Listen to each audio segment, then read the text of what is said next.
सब्जियां देकर रखी हुई है, फिर भी अपने स्वार्थ के लिए, अपने पेट को पालने के लिए वो हम पशुओं की हत्या करता है।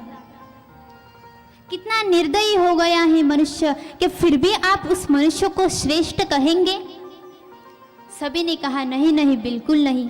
सब सिंह की जय जयकार करने लगे। सिंह वहां से चले गए। उतने में वहां पर एक श्वान आया, कुत्ता।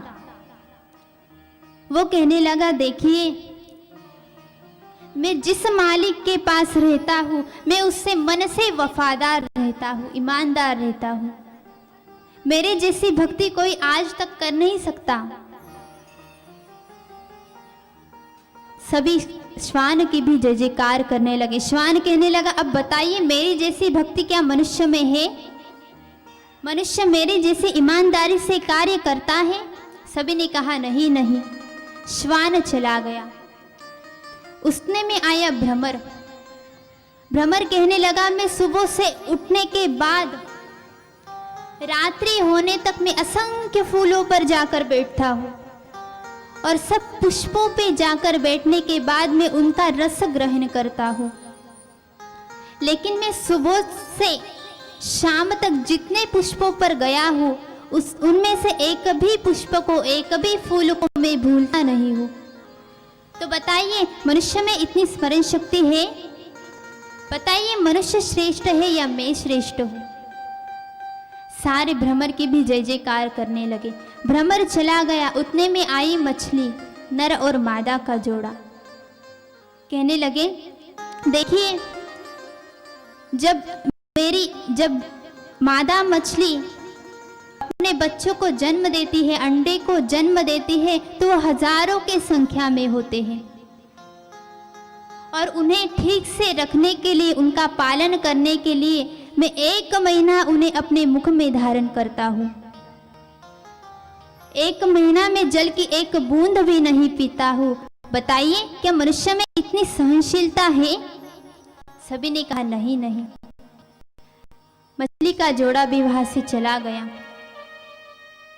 और लोमड़ी ने सभापति से प्रश्न किया, उस संत महाराज से प्रश्न किया कि हे महाराज, अब आप बताइए कि मनुष्य श्रेष्ठ है या हम श्रेष्ठ हैं? क्योंकि सारे गुणों में तो हम मनुष्य से श्रेष्ठ दिखाई दे रहे हैं। तब संत ने कहा कि मैं तुम्हारी बातों से सर्वथा सहमत हूं, लेकिन फिर भी मैं यही कहूंगा कि मनुष्य ही श्रेष्ठ है। क्यों? क्योंकि कहा गया कि इस जन्म में तुम वो लक्ष्य को प्राप्त नहीं कर सकते। पशु पक्षी के योनि में तुम उस परमात्मा का दर्शन नहीं कर सकते। उसका दर्शन यदि करना है, उस लक्ष्य को प्राप्त करना है, तो आपको मनुष्य के देह में ही आना पड़ेगा। क्योंकि मनुष्य देह बड़े बड़े पुण्य करने के बाद मिलता है। आप कहोगे पशु पक्षी बन जाए तो अच्छा है, लेकिन उनके योनि में सिर्फ यातनाएं हैं, पीड़ाएं हैं। केवल श्रेष्ठ कोई है तो वो है मनुष्य जन्म। मनुष्य जन्म में ही हम प्रभु की प्राप्ति कर सकते हैं। और यही विचार ब्रज के गोपियों के हृदय में था। और ब्रज की गोपियां दिन रात यही स्मरण किया करती थी कि कब हमें हमारे प्रभु का दर्शन होगा, कब हम प्रभु के दर्शन कर पाएंगे, और न जाने कब हम अपने प्रभु को प्राप्त कर पाएंगे। और इसी विचार को मन में लेकर सारी गोपियां व्याकुल है कि कब हमारे प्रभु हमारे लिए कुछ ऐसा आयोजन करेंगे कि जिसे प्राप्त करने के बाद हमें और किसी चीज को प्राप्त करने की जरूरत नहीं रहेगी। और सारी गोपांगनाएं जब अपने घर में कार्य कर रही थी, उसी समय प्रभु ने गोपियों के मन की जो भाव थे उस भाव को जान लिया। प्रभु सोचने लगे कि मेरे गोपियों के मन में मुझे मेरा दर्शन करने की इच्छा है, मुझे प्राप्त करने की इच्छा है, तो क्यों ना मैं उनकी ये इच्छा भी पूरी कर दूं। और आज मेरे गोविंद ने सुंदर बंसी का निनाद किया।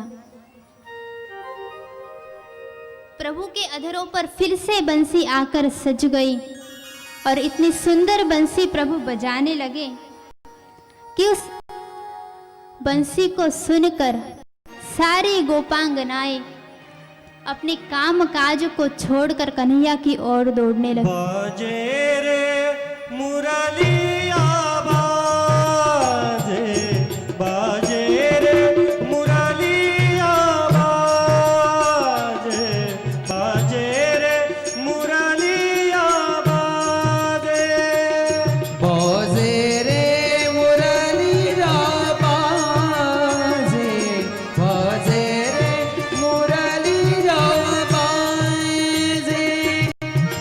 अधर धरे मोहन मुरली पर, अधर धरे मोहन मुरली पर, ओठ पे माया विराजे, बाजे मुरलिया बाजे, बाजे रे मुरलिया बाजे, बाजे रे मुरलिया बाजे।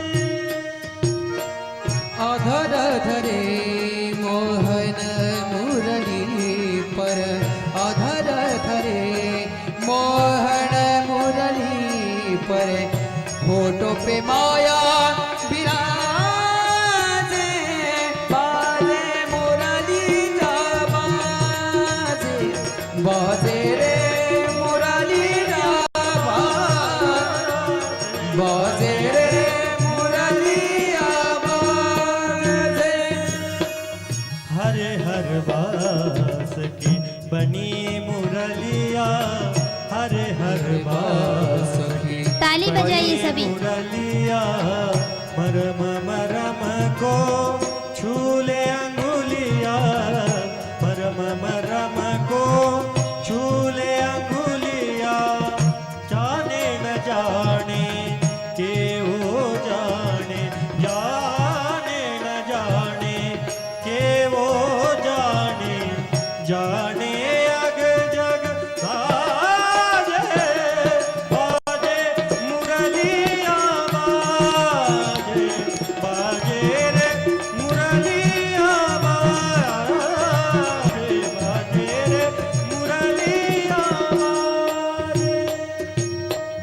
अधर धरे मोहन मुरली पर, अधर धरे मोहन मुरली पर, होठों पे माया विराजे, बाजे मुरली जा बाजे, बाजे रे मुरली जा बाजे, बाजे रे मुरली जा मुरली जा मुरली जा पीली मुंदरी अंगुरीशा, पीली मुंदरी अंगुरीशा, मुंदरी पर राधा का नाम, मुंदरी पर राधा का नाम, आखर देखे सुने मधुर स्वर, आकर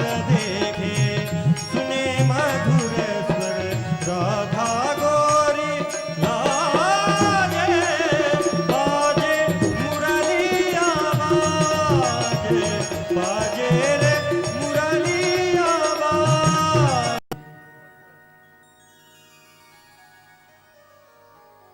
प्रभु के अधरों पर बंसी सज गई और प्रभु ने सुंदर बंसी का जब निनाद किया,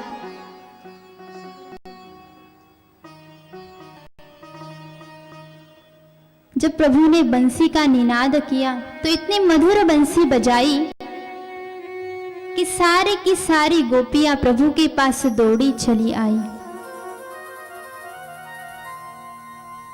पहले तो प्रभु ने बंसी के स्वर में राधा रानी का नाम पुकारा।